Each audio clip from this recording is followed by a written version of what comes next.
Fala, perseguidos, vamos embora para as análises Bum! Da quarta-feira, meu irmão. Cara, simplesmente teremos um Flamengo e Cruzeiro decidindo vaga. Teremos um Cerro Porteño e Palmeiras decidindo vaga. Aí tem esses dois jogos grandes, né? Aí vem também África do Sul, tem uma Mamelodi, tem um Atlético de Madrid estreando na temporada. Tem uma Série Bzinha com a Ponte Preta. Você sabe, Ponte Preta quando joga fora de casa o que a gente faz, né? Mas tem aqui também o Bragantino contra o Atlético Mineiro, né? O Bragantino perdeu o primeiro jogo por 1-0. Teremos o Coquimbo Unido contra o Platense, foi 1-1 também esse primeiro jogo, né? E, cara, teremos a Champions League com Celtic e Lask Linz, com o NEC contra a Bodoglin, jogo bom isso aqui, tá? MLS com Orlando City contra o Chicago Fire, né? Griezmann contra Lewandowski. Teremos o Philadelphia contra o Inter Miami. E teremos também o Campeonato Argentino aqui, ó, Copa da Argentina, além também de Fortaleza contra o São Bernardo, né? Cara, excelentes jogos pra gente poder analisar. Obviamente que eu sei que vocês querem saber mais de Palmeiras e Cerro Porteño, também Flamengo e Cruzeiro. Eu vou falar bastante desses dois jogos. São jogos que temos boas oportunidades para poder extrair aqui, tá? E antes de vocês já me criticarem logo no início do vídeo por estar vendo na lista esses dois jogos, né? Palmeiras contra Cerro e Flamengo e Cruzeiro na lista de favoritos, calma que eu vou explicar, tá? No final você diz se concorda comigo ou não, beleza? Mas eu vou explicar aqui para você. Falando inicialmente já falando dos favoritos, né? Eu listei aqui 3 favoritos que são claros. O Mamelodi vai enfrentar o Maroon. O Mamelodi junto com o Orlando Pirates são os 2 melhores times da África do Sul. São os 2 times que brigam, né, pelo título nos últimos anos. São bem superiores aos adversários. E no caso do Maroon aqui, é um time muito fraco defensivamente. O Mamelodi jogando em casa, a tendência é vencer, tá? É de vitória do Mamelodi. Então, é um favorito que eu coloquei aqui no favorito, mas poderia estar no super favorito. O Atlético de Madrid vai enfrentar o Málaga, que está voltando agora para a primeira divisão. O Málaga que já teve seus bons tempos, né? Até mesmo jogando Champions League, chegando, se eu não me engano, foi quartas de finais. Foi contra o Borussia, aquele Borussia que foi para a final, contra o Bayern, que eliminou o Real Madrid, mas enfrentou o Málaga, não sei se foi nas oitavas ou nas quartas, acho que foi nas quartas. Não estou lembrado aqui agora, mas eu acho que foi nas quartas. Mas o Málaga caiu de divisão e está voltando agora. Vai enfrentar um Atlético de Madrid em casa, que obviamente vai começar a temporada com vitória, né? A odd está 1,33, poderia estar menor do Atlético de Madrid, mas é porque já foi confirmado pelo Simeone a ausência do Julián Álvares, que está fora do jogo dessa estreia, né? Mas mesmo assim, e também está sem o Sorloth, né? Então o Atlético de Madrid está sem um centroavante, né? Sem um homem lá da frente. Perdeu o Griezmann, perdeu muitos atletas. Mas mesmo assim, o Atlético de Madrid é favorito para esse confronto, ainda mais em casa, né? E sabe que não pode desperdiçar ponto, principalmente quando adversários frágeis, adversários que vêm de segunda divisão. Se quiser brigar, obviamente, com Barcelona e Real Madrid, que já é muito difícil para o Atlético de Madrid, né? E aí, se perder ponto para esses times, cara, pode ter certeza que já está fora. Vai ficar passos atrás, não vou dizer fora, mas vai ficar passos atrás da briga pelo título, né? Porque a tendência é Barcelona e Real Madrid atropelar esses adversários, principalmente os que vêm da segunda divisão, beleza? E o outro favorito é o Vila Nova, né? Todo time que vai jogar contra a Ponte Preta, principalmente em casa, é favorito. E no caso do Vila Nova, vai jogar em casa, né? E é um dos times que estão brigando pela classificação. Se vencer esse jogo, vai a 40 pontos, né? Pode ocupar aqui a segunda colocação, já encostar ainda mais no Criciúma. E a Ponte Preta já está rebaixado, né, galera? A Ponte Preta já é um dos rebaixados. Então, assim, salário atrasado, uma crise absurda. Então, cara, chega a ser obrigação do Vila Nova vencer esse jogo, tá? Até porque tá brigando pelo G2, que são os dois que se classificam direto. Lembrando que do terceiro ao sexto, vão jogar um mata-mata para poder ver quem se classifica para a Série A, né? Então, obviamente que o Vila Nova é favorito. Vou falar já do Palmeiras e Flamengo, Cruzeiro também, obviamente, e porque eu coloquei ali como favorito, tá? Mas não é para apostar na vitória. Esses outros times que eu falei, dá para apostar na vitória no pré-jogo. Vamos lá. Jogos que eu vou deixar 100% para ao vivo é o Coquimbo Unido contra o Platense, né? É um jogo, para mim, extremamente equilibrado, foi 1-1. É um jogo para se trabalhar 100% no ao vivo. O Atlético Mineiro contra o Bragantino também é um jogo para trabalhar no ao vivo, mas eu gosto de olhar para o cenário do empate anula do Atlético Mineiro. Por quê? o Atlético Mineiro, nesse pós-Copa do Mundo, tem sido um dos melhores times, se não o melhor time em termos de desempenho não, de resultado aqui do Brasil, tá? Só pegando aqui para vocês, para a gente ver, ó, olha a sequência do Atlético Mineiro, tá? Uma sequência muito positiva, contando aqui a partir do dia 21. Ó, empatou com o Bahia, aí venceu do Palmeiras, empatou com o Juventude, venceu o Juventude, empatou com o Remo lá, né, com o time misto. Ganhou do Bragantino, ganhou do Grêmio e agora enfrenta o Bragantino de novo. É um excelente desempenho do Atlético Mineiro, tá? Do Barba. E o Atlético Mineiro se sente muito confortável em jogar no contra-ataque. Então os times pressionam e ele explora muito o contra-ataque com muita velocidade. Então, por isso que eu vejo um jogo muito favorável para o Atlético, porque o Bragantino vai ter que se expor. E aí vai dar os contra-ataques para o Atlético. Por isso que eu vejo um jogo muito confortável para ele. Eu gosto de olhar para o cenário do empate anula aqui para esse confronto. Jogos favoráveis para gols, né? Teremos na Champions League o Celtic contra o Las Clins. Os jogos do Celtic sempre são bons para gols, né? O mais de 1,5 aqui é uma boa. O NEC vai enfrentar o Bodoglin, são duas equipes extremamente ofensivas, né? O jogo do Bodoglin contra a União São-Geloase foi 3-3 e 2-2. O jogo do NEC não foi 1-1. O primeiro jogo foi 0-0, o segundo foi 1-1. Mas o NEC é um time muito ofensivo, tá? Então, o ambos marcam aqui, para mim, é uma boa opção para se trabalhar. E eu gosto de olhar para o cenário de ambos marcam também no jogo do Philadelphia contra o Inter Miami, dois times também bem ofensivos e defensivamente os times da MLS são horrorosos, né? Toma muitos gols. Então ambos marcam acaba sendo uma boa aqui opção. Do Orlando City contra o Chicago Fire também acaba sendo uma boa opção. Esse ambos marcam, né? São dois times também. O Orlando ofensivamente melhorou muito com a chegada do Griezmann, mas defensivamente é bem ruim. O jogo do Racing contra o Belgrano e o jogo do Fortaleza contra o São Bernardo. No jogo do Fortaleza contra o São Bernardo, o Fortaleza vai jogar em casa. É um dos times que estão brigando também pelo G2 lá.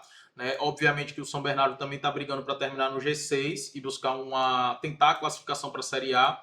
Mas o São Bernardo, quando joga fora de casa, é uma das melhores equipes, tá? Fora de casa, o São Bernardo, ó.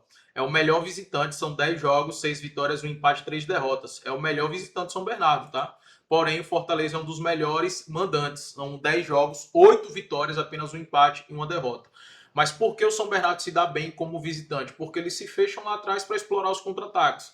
E devido a isso, você olha no campeonato, a média do São Bernardo de cantos é bem baixa, né? São 3,7 cantos cobrados e 7,3 cantos sofridos. O Fortaleza tem uma média de 6 cantos marcados e uma média de 3 cantos cobrados no primeiro tempo. Por isso que eu gosto muito de olhar para o cenário do Fortaleza cobrar primeiro 3 escanteios aqui, tá? É um cenário que eu gosto bastante. E o Racing contra o Belgrano é um jogo muito equilibrado entre os dois, são duas equipes que se equivalem, né? O Racing perdeu muito jogadores daquela semifinal para cá com o Flamengo, né? O seu artilheiro Adrian Martinez, né, tá lesionado, então cai muito de produção. Mas como é um jogo de Copa, vai ser um jogo bom para o mercado de escanteios, porém no ao vivo. No pré-jogo não tem mercado de cantos abertos lá na Copa da Argentina. Então é um jogo para se trabalhar no 100% no ao vivo. Agora vamos falar lá do jogo do Palmeiras e do jogo do Flamengo. Cara, vamos lá. Por que eu coloquei aqui na lista de favoritos? Porque eu quero falar de classificação, tá? A fase do Palmeiras é horrível, né? Ah, e você tá falando horrível, como, Marcão? O time tá vivo na Libertadores, vai disputar a Copa do Brasil e tá ainda em primeiro do Brasileirão, né? Por mais que o Flamengo, se ganhar o jogo contra o Mirassol, assume a liderança, mas o Palmeiras nesse momento ainda é líder. Como é que você tá dizendo que o momento é muito ruim? É porque o momento do Palmeiras, cara, ele vem de 4 jogos sem vencer, né? Empatou com o Cerro Porteño em casa, em um jogo onde o Palmeiras mostrou uma dificuldade de criação absurda. E foi a mesma coisa contra o Atlético Mineiro, foi a mesma coisa contra o Internacional, onde não conseguiu também vencer esses jogos. Perdeu agora para o Fluminense, onde foi com um time completamente titular. E o reserva, que vinha entrando bem, né, o Maurício e o Sousa acabou se lesionando. Então, o astral, o momento do Palmeiras não é nada bom. É bem ruim e o Palmeiras tem tido dificuldade contra defesas fechadas, né? Times que jogam totalmente recuados. E além disso, na fase de grupo não conseguiu vencer o Cerro Porteño, né? Nem na fase de grupos. Inclusive, empatou lá no Paraguai e perdeu dentro de casa. O fato é, o Palmeiras não vem jogando bem. O Palmeiras vem desempenhando muito mal. Então, eu não quero falar aqui do momento do time em relação à classificação, em relação à classificação que está no Brasileirão, em relação, eu sei que está vivo na Libertadores, eu sei que está vivo na Copa do Brasil, mas o desempenho do time está muito mal, principalmente contra times que jogam totalmente fechado, que jogam de maneira reativa, tá? O Palmeiras tem tido muita dificuldade. E o Cerro sabe disso. E o Cerro vai fazer a mesma coisa que fez na fase de grupo e a mesma coisa que fez no primeiro jogo. O Cerro vai baixar o bloco e vai explorar os contra-ataques. Óbvio que agora em casa, com apoio de 40 mil torcedores paraguaios em campo apoiando o time. Então é um jogo de muito risco para o Palmeiras. É um jogo de muito risco para o Palmeiras. Porém, o Palmeiras sabe também jogar esse tipo de competição. O Palmeiras tem um time infinitamente melhor do que o Cerro Porteño, porém o coletivo não está mostrando, né? Isso. Para mim, o Palmeiras continua sendo o favorito para se classificar, tá? Inclusive, eu acredito na classificação do Palmeiras, porém, eu não vou fazer essa aposta. Óbvio que eu não vou apostar na vitória do Palmeiras, é óbvio que eu não vou apostar na classificação do Palmeiras no pré-jogo, por conta do momento. Mas eu vejo um cenário do Palmeiras tomando a iniciativa do jogo, até porque o Cerro vai querer que o Palmeiras faça isso, para dar o contra-ataque para o Cerro e o Cerro poder contra-atacar. Dito isso, eu gosto de trabalhar alguns cenários aqui nesse jogo, como, por exemplo, o Palmeiras para dar 3 chutes no gol, o Palmeiras para ter 2, 3 escanteios, fazer 2, 3 escanteios, ambos os times tomar cartões, né? Eu acredito que vai ser um jogo bem pegado, muito truncado, vem uma rivalidadezinha aí pesada, principalmente do jogo, desde a fase de grupo, né? E do primeiro jogo também mostrou muito isso. Então são mercados que eu gosto de trabalhar. E o mercado também que eu gosto de trabalhar é o under 3,5, né? O abaixo de 3,5 para se utilizar numa dupla também aí, ou nessa criação de aposta também é uma boa. Então, recapitulando, o Palmeiras para dar 3 chutes no gol, para fazer 2, 3 escanteios, abaixo de 3,5 gols, para não sair 4 gols na partida, ambos os times tomar cartões, são opções que eu gosto nesse jogo do Palmeiras, tá? E sim, eu acredito que o Palmeiras deve se classificar aqui, mas não vai me surpreender se for eliminado, porque tá jogando muito mal. E Flamengo e Cruzeiro também é um confronto de dois times que no momento aqui no Brasil apresenta os melhores desempenhos, tá? Se eu fosse colocar aí um ranking de desempenho, né, de futebol jogado aqui no Brasil, hoje, juntando ali elenco e o futebol apresentado, eu colocaria Flamengo nesse pós-Copa, tá? Flamengo, Cruzeiro, Atlético Paranaense e Atlético Mineiro, tá? Ou Atlético Mineiro em terceiro e Atlético Paranaense em quarto. Mas esses são os 4 times que estão jogando aquilo que podem, né? E aquilo que o elenco permite. Isso é que é muito importante. Porque, por exemplo, o Flamengo, a gente vinha jogando mal, só que nos 3 últimos jogos o Flamengo jogou muito bem. Jogou muito bem contra o Vitória, jogou muito bem contra o Cruzeiro, jogou muito bem contra o Mirassol. Mas a gente sabe que o elenco do Flamengo pode muito mais devido à qualidade que tem, obviamente. O Cruzeiro, diante das peças que tem e da quantidade de jogos que tem, o Cruzeiro também vem jogando bom futebol, vem jogando muito bem. E o Cruzeiro joga até melhor quando tem a transição, né? Mas algo que vem acontecendo com o Cruzeiro também, que por exemplo, um defeito do Flamengo, vem sendo a quantidade de gols tomados, principalmente de bola aérea, e a ineficiência lá na frente, perdendo muitos gols, né? Contra o Mirassol conseguiu marcar gol pra caramba, né? Mas, por exemplo, contra o Vitória criou muito mais do que contra o Mirassol e não conseguiu fazer os gols. Então é um problema que o Flamengo tem. Um problema que o Cruzeiro tem nessa temporada é marcar gols também, tá? O Cruzeiro não tem a quantidade de chances que o Flamengo cria, porém tem muita dificuldade em marcar. E isso muito porque o Caio Jorge não vive uma grande temporada, né? Não tá vivendo aquele momento que viveu no ano passado. Então, obviamente, sem o Caio Jorge estar naquela fase, porque quando os times iam jogar contra o Cruzeiro, os times têm que fazer 2 gols, porque o Caio Jorge ia deixar um, né, no ano passado. Só que nessa temporada não está assim, né? O Caio Jorge está muito abaixo. O Wesley chegou agora, o ponta. E do outro lado, o Arroio fez um golaço contra o Flamengo, mas não vem fazendo grandes jogos, né? Então o Cruzeiro também vem com problemas lá na frente. Porém, é um time muito organizado, é um time que tem um meio-campo forte com o Gerson, Matheus Pereira, e vai ter a volta do Lucas Romero, e é um time que se defende bem, né? Tem uma linha, se defende bem, entre aspas. No primeiro jogo, eu falei muito aqui. Essa zaga do Palmeiras, do Cruzeiro, não passa confiança, né? E realmente não passa, não, tá? Porém, agora para esse jogo, por conta que era o Matheus Henrique, né? O Mateuzinho, o William na lateral, o Rojas que chegou agora, então não passava e tava falando que seria o João Marcelo, né? O zagueiro. Mas foi o Jonathan Jesus, que, porra, é um moleque que joga muito. Acho que o Cruzeiro vai ganhar muito dinheiro com esse moleque vendendo, tá? Baita zagueiro. E aí acabou que o Jonathan Jesus foi titular, beleza? Isso melhorou. Mas para esse jogo agora, com a volta do Romero, fortalece mais o sistema defensivo, com a volta do Fagner também. E o goleiro ainda não me passa tanta confiança, esse goleiro do Cruzeiro. Não é um goleiro ruim, é um goleiro bom, mas ainda eu acho que pode sentir muito esse jogo, tá? O início de jogo do goleiro do Cruzeiro, o Otávio, foi muito oscilante.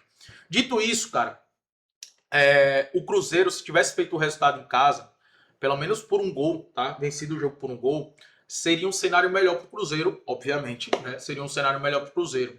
Porque o Flamengo iria se lançar muito mais e iria dar o contra-ataque para o Cruzeiro. Eu acredito em um jogo onde o Flamengo tenha realmente controle e pressione mais e o Cruzeiro queira explorar os contra-ataques. O Cruzeiro até se joga melhor assim, né? Muita gente diz, pô, o Cruzeiro joga melhor fora de casa. Por quê? O adversário propõe e ele contra-ataca. O Cruzeiro se sente melhor nessa situação, tá? Porém, cara, no Maracanã, com a energia do Maracanã, você sabe que eu sou flamenguista, né? Eu já fui para vários jogos do Flamengo no Maracanã, já fui para jogo de Libertadores decisivo no Maracanã. Fui para um jogo do Maracanã, uma Libertadores recente foi contra o Corinthians, né? Eu não sei se vocês lembram daquelas quartas de finais. Cara, a energia do estádio é absurda, é absurda. E eu acredito que foi também no Mineirão, né? No jogo do primeiro jogo. Só que o Cruzeiro não aproveitou. Então o Flamengo tem um time que vai jogar em casa, com apoio da sua torcida. É um time mais qualificado do que o Cruzeiro. Também vive um grande momento, assim como o Cruzeiro. E até, para mim, eu vejo um momento até melhor.